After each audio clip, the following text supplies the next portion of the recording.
This video has been brought to you by my book, Fight Mega Man for Everlasting Peace Volume 1. Check it out in the description below.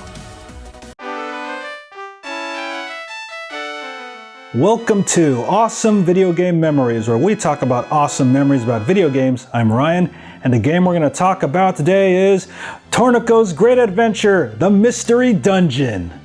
So Torneko's Great Adventure, The Mystery Dungeon, aka known as Torneko no Daibōken, Fushigi no Dungeon, was the very first Dragon Quest spin-off released on the Super Famicom in 1993. And I do admit, prior to playing this game, I've never played a game in the Mystery Dungeon series before. I never played the Pokemon Mystery Dungeon series or the other Mystery Dungeon games, although maybe Diablo would be the closest, but after playing this, that's not the case.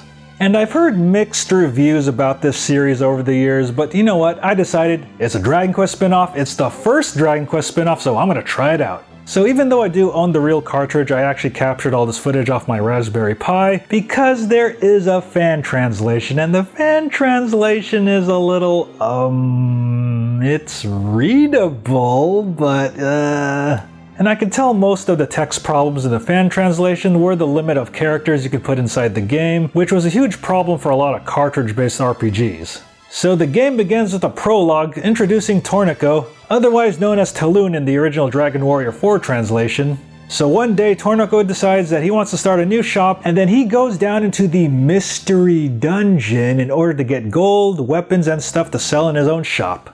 So the game does control like an overhead Dragon Quest game, but when you do reach the Mystery Dungeon, it is a bit different. It does kind of control like a Dragon Quest-esque Zelda type game, but it's actually turn-based. And what I mean by this, because every step Torneko takes is actually a turn, and your enemies actually take a turn too. So when you move, the enemies move. And most of the time the enemies will get in your way, but if you do time this correctly, you can actually be able to use these turns in order to avoid enemies. However, I do recommend clearing out the enemies and finding all the treasure as much as you can on each floor, because this game is very, very tough. Mostly because every time you re-enter the dungeon, you start off from level 1, so you pretty much have to grind experience every single time you enter the Mystery Dungeon. And inside the dungeon you can pick up various items like gold, herbs, staffs, swords, and shields. And also arrows that you can shoot from a distance, and a whole ton of other items. And there is a hunger mechanic in this game, and as you proceed on through the floors, Torneko's hunger meter goes down, so you need to have bread in order to refill his hunger meter, or you're going to be losing HP.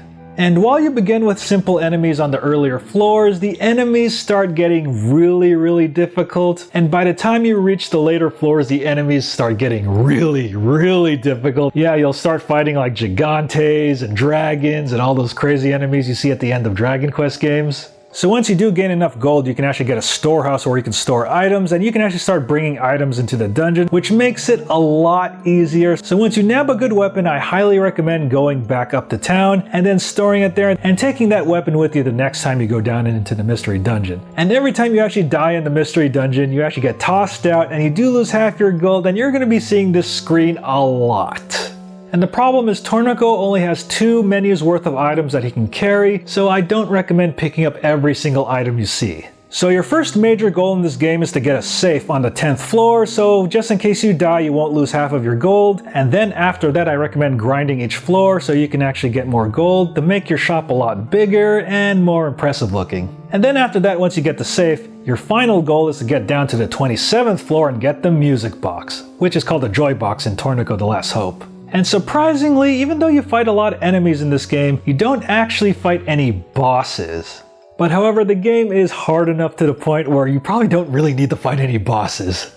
So once you finally get the Joy Box, the credits roll, and then you get to do the post-game content, where you get to go even deeper and deeper into the dungeon, all the way down to the 100th floor. Although it is pretty awesome that the dungeon changes design every like couple of floors, but the problem is once you're past the 30th floor, the dungeon design kind of stays the same even all the way down to the 99th floor. And then once you reach the 100th floor, you get this scroll, which pretty much wipes out every enemy on the screen, and I don't think it's really worth it to go down to the 100th floor, but if you just want to be a masochist, you can totally do that.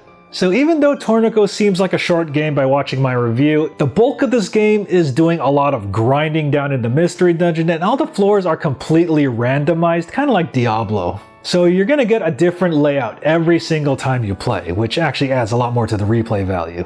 So after hearing all the mixed reviews about the Torneko series, do I think the first game is a good game, and is it a good Dragon Quest spin-off? I'll definitely have to say the game does have quite a bit of issues. I think Torneko feels really sluggish when you move with him, and the game does get pretty difficult really early on, and you're gonna be dying a lot in this game.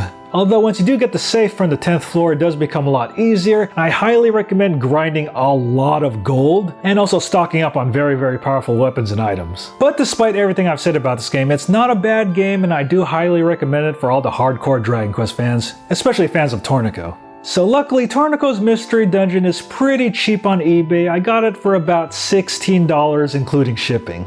Alright guys, so that ends this episode of awesome video game memories about Torneko's Mystery Dungeon. And stay tuned next time for Torneko's Mystery Dungeon 2, which came out here in the US as Torneko: The Last Hope.